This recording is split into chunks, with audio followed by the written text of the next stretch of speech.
Tape Deck Media.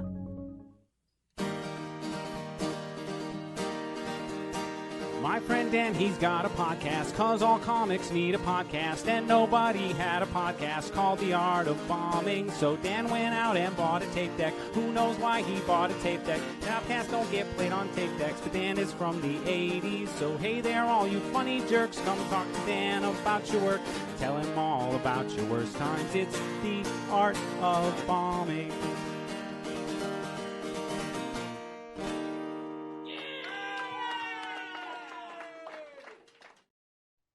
Yay! Hey! Welcome to a brand new episode of The Art of Bombing presents Between Bombs Callbacks, where Josh and I call back the most recent episode.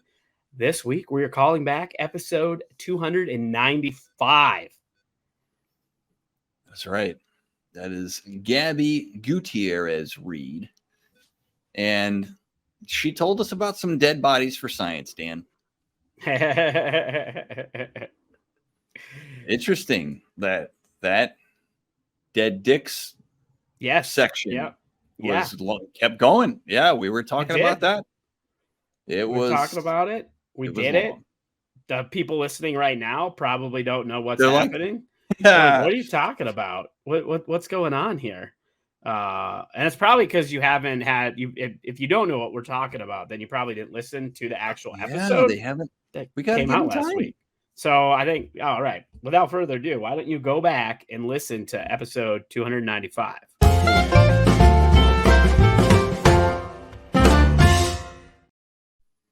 Man. And we're back. Now you've caught up to speed. Now you know what Josh is talking about. So do I. Right. I went back. I forgot. You saw the confused look in my face when Josh started talking to me. That's because I recorded that episode before the holiday, and I had to go back and listen to it too. So now I'm up to speed with the rest of everybody else. So completely.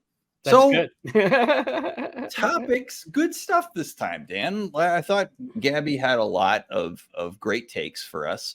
Absolutely. There's a lot of meat on the bone on that episode on just things that you could peel back and diagnose. One thing I have to say before we get into that, I just throwing this out there. Sure. And I'm pretty sure I mentioned it in the episode. She's one of my favorite comics in the Denver area to watch too.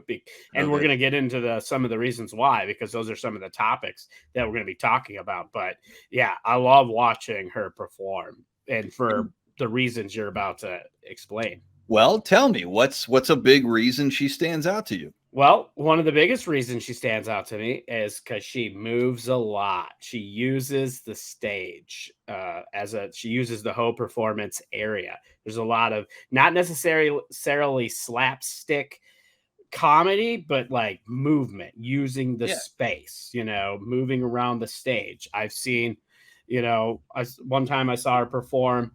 I forget what the bit was, exactly, but she like laid, as she was talking, she went down onto the floor and then got back up, so very physical as far as like her movement goes. Nice. Yeah. Do you feel like comics tend to do that kind of stuff? Is that rare?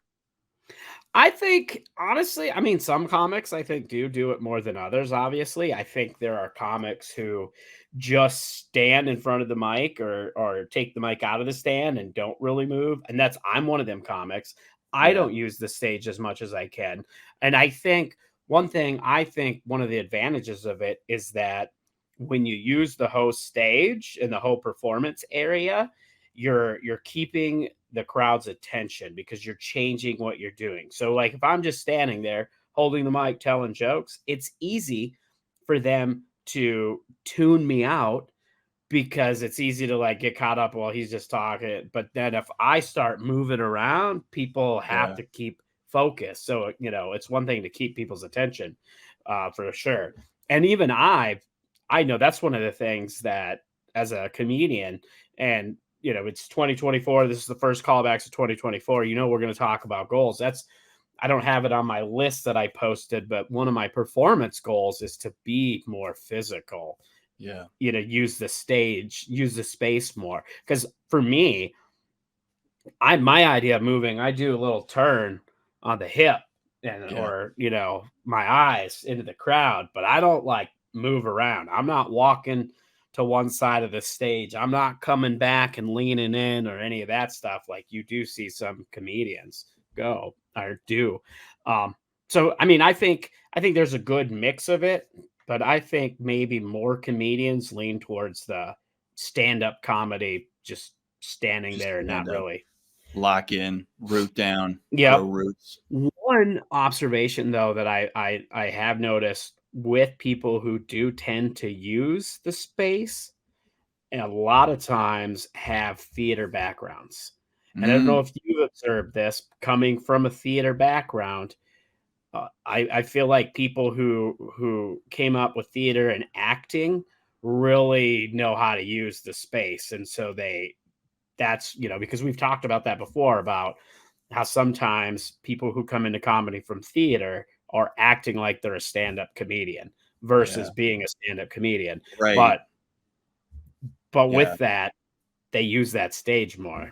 Yeah, it's a monologue. Yeah, people get really monologue-y, very, sort of written as a character, and you can really see it or hear it. But I don't think in as a person with a theater background, I agree, like note for note with that. It is, for me, I'm different than you, and then I move around and use the stage, most of it. Yep. Not as much as Gabby, but I'm definitely on the move a lot. And it's not because of skill, it's because I see it differently. And I think most theater people, and you guys listen to the show, I'm mostly talking about my corporate speaking stuff. Now, you used to be a comedian. Now you're not. Perform more clubby and stuff like that. But yeah, I've migrated more into the corporate space. Had a couple of things today, and I was in a conference room with a conference table in the middle, and I was kind of doing circles on people around because I needed to move around. And that's because you're like, this table ain't gonna stop me. It's not gonna work. I'm on the window, somersault over the table. It's like, oh, there's a table here. I guess that's a stage. Josh is I'll up stand on the table. Yeah, dancing. Oh my gosh. Yeah, what is that happening in here? But I tell you what, if you did that, it would be a memorable speech, and it would keep their attention. I would get their attention, that is for sure. And I would get a talking to, as many performers who've been on our show have. But with this, I think theater people or people who use the stage just see the space a little bit differently, and they say, okay, I need to use all of this. It's not comfortable for me to be in one spot. But speaking from the other side of the spectrum than you, I would say that the strength that someone that you have, like you would have, is the sort of ability to sort of trust your stillness that a person like me does not have. I'm wiry. I move around a little bit more, and it feels wrong to be rooted in one spot for too long. And that can create a different kind of distraction that people say, okay, like this guy doesn't stay still. He doesn't stick to anything. He doesn't make a point in a still spot. Or maybe on the other side of that, there's even a pattern to the movement that begins to kind of lull people to sleep the way somebody's too still would.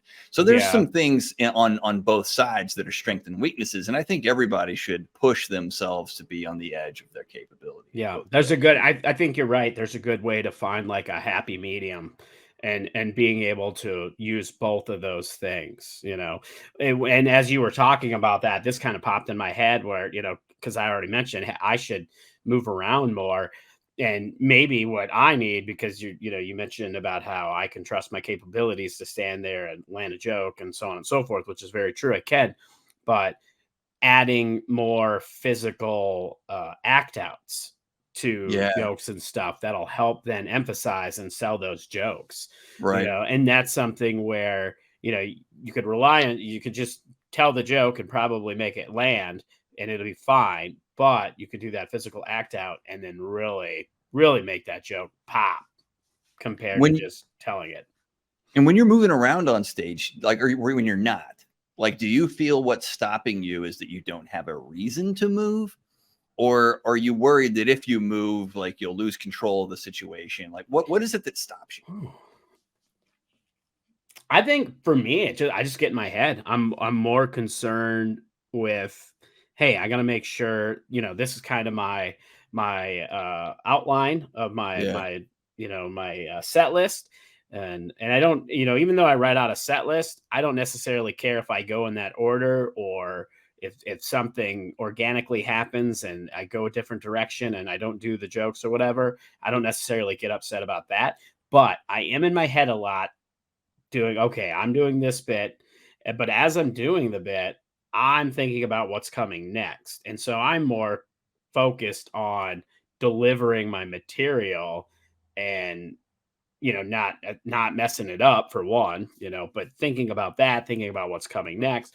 And then if I have new material that I want to work on or squeeze in there, I'm thinking about that, so I don't, because I have a tendency to write something down in my set list, something new that I want to do, even if it's a new tag. And then I get into that auto, pilot, to where I just go into the bit and then I don't do the new tag because I'm so used to saying it Yes. that specific way. So I Yeah. really get in my head a lot about trying to remember, hey, you want to do this new thing. Don't forget to do this new thing. Yeah. And I think that's part of it. I think I'm just in my head. So And if I would be a little more relaxed and a little more loose and not so much in my head, I probably would use the stage a little more. I wonder if like you move around more on your more comfortable material. Probably. I You mean, I think bet you so? if I went back and looked at some videos, probably. Because Yeah. there are a couple bits that I do a physical act out on, where I actually move. I have a joke about my dad roundhouse kicking me. And in the Yes. joke, I walk like I'm walking into the kick. Yes. And, so there are a few things where I do some physical act outs. But I think, Right. I mean, again, I think I could add a little more to that to make my stuff a little more interesting. But Yeah. again, when it comes to comedy, you got to do what's comfortable for you as a performer. And if you're more comfortable just standing in front of the mic, having the mic and the mic stand in front of, just standing there, or taking it out and just standing there, whatever works for you. The main thing though is you want to make sure at least it looks like you have eye contact with the crowd. That way Yes. they know that you're engaging with them. Because if you start looking down and looking away, you're disconnecting with your audience, and you Right. want to stay connected with them. Right. And for comics, I don't think there's a right way to do it. I do think though that it's beneficial for everybody to push themselves to explore areas that they're not currently exploring, because you might find something. You might find a great act out if you're a still comedian. You might find some good areas to sit down even, or have some silence and stillness as a comedian that moves around to add some variety to your Mhm. act. Yeah, absolutely. I mean, a good example of the stillness, look at Mark Maron. Most of his specials, there's a lot, big chunks of them where he's just sitting down on a stool. Yeah. He's not even standing. He's just sitting and telling his doing his material. And Right. and it works for him. It does. It And does. then you have comics like Kevin Hart, who is very almost overly uh humorous with how he moves around. It's almost cartoonish with how Yeah. physical he is. Yeah. But it And works Kevin, for him. that's right. And Ricky Gervais doesn't have like a a, a mic, a hand mic. It's more of a Britney mic. Like, Mhm. and he uses both hands and moves around. And I Yep. mean, now we're getting off into prop comics who have a lot of material and stuff that they use and stuff. But you're right. There's a lot of variety out there that you see. Kevin Hart being one of the extremes of moving around, and Mark Maron being, for those of you who might be new to comedy and want to explore some examples of what we're talking about, those are probably two places you can go to check Yeah. out And you're gonna some see extremes. both your opposite ends of that spectrum. Right. But You two really are. funny Yeah. comedians who are Exactly. Yep. obviously top of the line at what they Yep. do. Yep. So, yeah. When you guys were talking early on, you hit on a topic that I wanted to jump to now. Like, it was you didn't stay on the topic too long in the interview, which I think makes it an even better candidate for something we can peel back.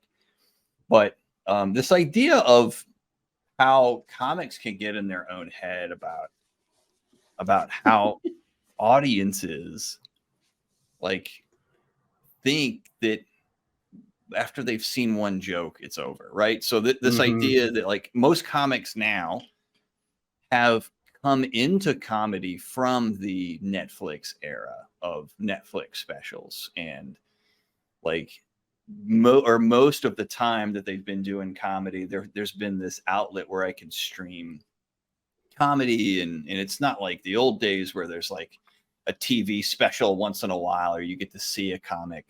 Like the proliferation of the content in stand-up comedy is just so much more accessible now, and there's so much more content that you can absolutely see. With social media, streaming platforms, because even, speaking of like Netflix, for the longest time outside of like social media, but Netflix was really the only place to get stand-up on a streaming platform. You could still get some stand-up on Comedy Central when they were still doing it, and some of the premium channels like HBO, Showtime, things like that. But now almost every streaming platform has delved into stand-up comedy. Amazon Prime releases specials. I know Peacock does. Obviously Netflix. I've seen stuff on Hulu. So like, it's everywhere now. It's very accessible. And so when you see these professional comics and you go see them, it's somewhat for a Mark Maron or a Kevin Hart, it's somewhat taboo to end up going out and like the expectation for the audience is that I'm going to see something different when I see them live. And so is that creating an expectation for comics like you and me that I have to have something different? I think there is a little bit of that. I think now, though, one thing with social media, I do feel like social media has kind of made that a little more laxed, than it used to be. Like it used to be, and that was even before comedy was so accessible, but it was a situation where a comic would tour an act, film it, and then they would never do that material again, period. It's just on the, it's been documented all, and then that's it. But now, you're cultivating with social media, we're able to cultivate our own fans. And so there is a little bit of that expectation, but there also becomes an expectation if they want to see those bits. Bert Kreischer is a great example of this. His machine bit, that's like one of his earlier bits. They made a whole movie about it, and people still come to his shows and want him to do that bit live, even though they've seen it all over the internet, all over, stand-up specials. They still come and request, they're going to leave disappointed if he doesn't see that bit, or if they don't see that bit, if he doesn't perform it. So I don't know. It's an interesting thing because I definitely think there are expectations being put up there. But I've met comics and throughout the years, like I met one comic who claimed he never repeated a joke. And let me tell you, he never got better. I never thought he was a great comedian. Every time I saw him, his stuff was pretty mediocre. And I feel like,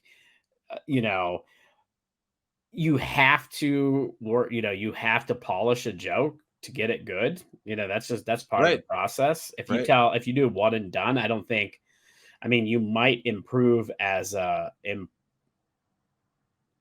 you're going to improve maybe as a performer, but I don't know that your writing is going to improve because you're not really editing. So like when I write a joke and I perform that joke, it might not go well the first time. You're right. And then if I just scrap it and write a new joke, I'm not, working that muscle of the rewrite, the edit, the polishing part, which I think is a big part of what we do. How do you know you got something? Like, how do you know you got something worth chasing? For me, I think I kind of go based off the kind of reactions I get. I listen when I tell a joke or write something new. I listen for, where are people laughing? It might not be where I thought I was going to get the laugh, but then, they laugh at one part of it. And I'm like, okay, so that part of it maybe I need to explore something different, but there's parts of this joke that are working. But I think, obviously your feedback from your audience, if you tell a joke and they're laughing hysterically, that's a good sign. And not just one time. I will say that. Right. Like Right. I like to get a good variation. I want to tell the joke 5, 7, 10 times. And if I'm getting 80 to 90% every time I tell that joke, it's a good joke. And I have a joke like that. I have a Jenga joke that I do, and it hits probably 97% of the time. Right. And that's how I know it's a great joke. That's right. And It's but it started at average. 30% of the time, and Oh, yeah, and it took a rewrite, and I've given him credit. My friend Mike Castleberry helped write the punchline for that joke. It was started as a different joke. It was very close, right. and we worked it out together. And then once we got to that finish where it is, it's a great joke. Yeah. It's but Comics again, can if I would have just did that joke one time and left it at that, it wouldn't be the great joke that it is now, because it took right. telling it, reworking it, figuring out,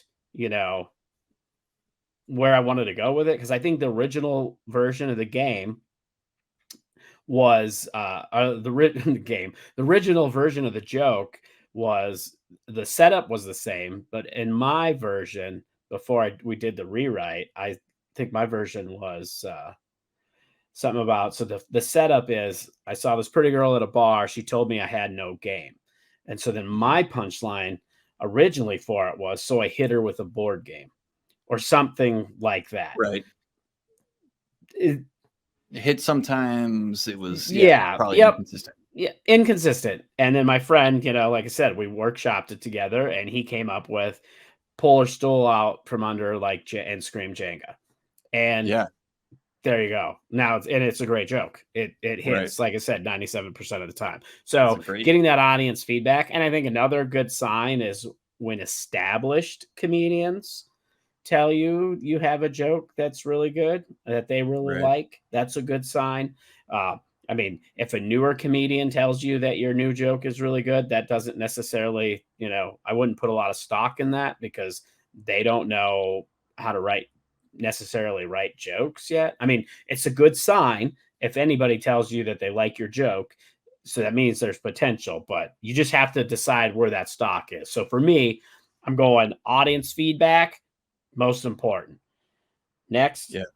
Comedians that I respect and respected comedians, that's my next level. If they like what I'm doing, that's a good sign. And then if just anybody tells me, a new comedian tells me they like my stuff or whatever.